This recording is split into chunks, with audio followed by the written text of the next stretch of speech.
আসসালামু আলাইকুম। BD tour and travels থেকে বলছি। বিশেষ করে যারা কুয়েত আছেন, কুয়েত থেকে রোমানিয়ার জন্য ট্রাই করতে চাচ্ছেন, আলহামদুলিল্লাহ আপনারা চাইলে আমাদের মাধ্যমে ট্রাই করতে পারেন।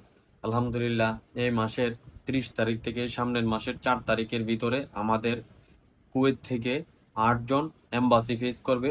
অলরেডি ওনাদের ডেট নিয়ে ওনাদের যা ডকুমেন্ট আছে অল এভরিথিং ওনাদেরকে আমরা বুঝিয়ে দিয়েছি। যারা কুয়েত আছেন এখনই সুবর্ণ সুযোগ যাচ্ছে কুয়েত থেকে। এরকম কোনো দেশ থেকে আজ পর্যন্ত ওইরকম ভাবে ভিসার ইস্যু দেয় না যেটা কুয়েত থেকে বর্তমানে রোমানিয়া দিচ্ছে। আপনারা যারা কুয়েত প্রবাসী ভাইয়েরা আছেন, কোনো দিকে না থাকায় এখন অন্য কোনো দেশের জন্য কুয়েত থেকে না ট্রাই করে রোমানিয়ার জন্য এখন ট্রাই করেন। এখন সুযোগ আছে, কাজে লাগান। ভিসার ইস্যু খুব ভালো।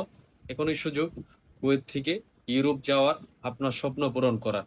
বিশেষ করে যারা কুয়েত আছেন, আপনারা ফাইল দিতে চাচ্ছেন, আপনারা বিডি ট্যুর অ্যান্ড ট্রাভেলসের সাথে যোগাযোগ করে ফাইল জমা দেন।